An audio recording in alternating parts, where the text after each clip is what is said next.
ನನಗೆ ಸಂತೋಷ ಆಯ್ತು. ಈ ಕಾರ್ಯಕ್ರಮ ಜನ ಕಮ್ಮಿ ಇರ್ಬೋದು, ಈ ಜನಗಳನ್ನ ಕರೆದು ಯಾರು ಅಸಹಾಯಕರು, ಏಕೆಂದ್ರೆ 77 ವರ್ಷ ನನಗೆ ನನ್ನ ಜೀವನದಲ್ಲಿ ಈಗ ನನಗೆ ವಯಸ್ಸಾದ್ಮೇಲೆ ನಮ್ಮನ್ನು ಹೆಂಗ್ ನೋಡ್ಕೊಳ್ತಾರೆ ಅನ್ನೋ ಅನುಭವ ನನಗಾಗಿದೆ. ಮನೆಯವರೇ ಹೇಳಿದ ಮಾತು ಕೇಳಲ್ಲ, ಅದೇನ್ರಿ ನಿಮ್ದು ಇದ್ದೇವೆ ಕಥೆ ಅಂತಾರೆ.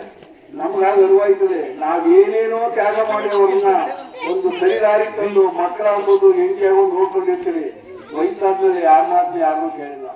ಅಂತ ಕಾಲದಲ್ಲಿ ಇಲ್ಲಿ ತಂದು ಅವ್ರಿಗೆ ಆಶ್ರಯ ಕೊಟ್ಟು ಅವ್ರ ಯೋಗಕ್ಷೇಮ ನೋಡ್ಕೊಂಡು ಇಲ್ಲಿ ಅದ್ರ ಜೊತೆಗೆ ಈ ಒಂದು ಕಾರ್ಯಕ್ರಮಗಳನ್ನು ನಡೆಸ್ತಾ ಇದ್ದಾರಲ್ಲ, ಆ ಮಹಾನ್ ಭಾವನಿಗೆ ಮತ್ತೊಮ್ಮೆ ನನ್ನ ನಮಸ್ಕಾರ.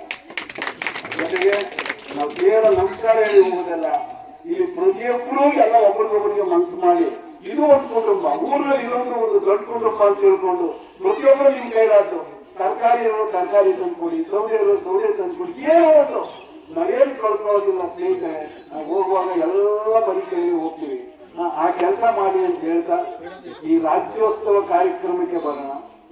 ಈ ರಾಜ್ಯೋತ್ಸವದ ಬಗ್ಗೆ ಏನ್ ಹೇಳೋದು, ಅದೊಂದು ವಿಶೇಷವಾದಂತ, ನಾವು ಕನ್ನಡ ಅನ್ನೋದು ಒಟ್ಟು 3,000-4,000 ಭಾಷೆಗಳು ಪ್ರಪಂಚವಿದೆ.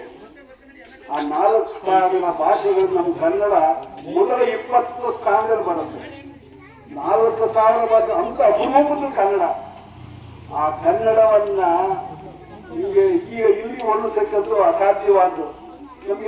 ನಿಮಗೆ ಸಾಧಾರಣವಾದ ಭಾಷೆ ಹೇಳ್ತೀನಿ, ಆ ಕನ್ನಡದಲ್ಲಿ ಏನು ಸತ್ವ ಇತ್ತು ಅನ್ನೋದಕ್ಕೆ ಅದನ್ನ ಎಲ್ಲಾ ಭಾಷೆಗಳ ಸರ್ವ ಭಾಷೆಗಳ ರಾಣಿ ಅಂತ ಕರಿತಿದ್ರು ಕನ್ನಡವನ್ನ ಆ ಪುಣ್ಯ ಪುರುಷರು. ಈಗ ನೀವು ರಸ್ತೆಯಲ್ಲಿ ಹೋಗುವಾಗ ಏನಪ್ಪಾ ಆರೋಗ್ಯವೇ ಅಂತ ಕರೀತಾರೆ. ನಾನು ನಿಮ್ಮ ಭಾಷೆಗೆ ಬಂದ್ಬಿಡ್ತೀನಿ, ಆರೋಗ್ಯ ಅಂತ ಹೇಳಿ ಹೇಳ್ತಾರೆ.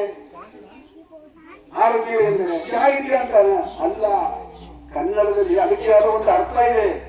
ಆರೋಗ್ಯವೇ ಅಂದ್ರೆ ಆರು ಯೋಗ್ಯವೇ. ಆಗ ಯಾವ್ಯಾವು 5 ಪಂಚೇಂದ್ರಿಯಗಳು, 6 ಮನಸ್ಸು. ನೀನು ಇಷ್ಟು ಎಲ್ಲ ಸರಿಯಾಗಿದ್ರೆ ನೀನ್ ಚೆನ್ನಾಗಿದ್ಯಾ, ನೀನು ಆರೋಗ್ಯವಾಗಿದ್ಯಾ ಅಂತ. ಬರೀ ದೇಹದಾಗ ಅವ್ರು ಹೇಳೋದು ನಿಮ್ಮ 5 ಪಂಚೇಂದ್ರಿಯಗಳು, 6 ಮನಸ್ಸು, ಅದನ್ನೇನಂತ ಕರಿತೀವರು ಆರೋಗ್ಯವೇ. ನಾವು ಜನರಿಗೆ ಹೇಳ್ತೀವಿ ಆರೋಗ್ಯ ಅಂದ್ರೆ ಚೆನ್ನಾಗಿದ್ಯಾ ಅಂತ ಅಲ್ಲ. ಹೇಳ್ಕೋಬೋದ್ರೆ ಬೇಕಾದಷ್ಟು ಅಷ್ಟೇ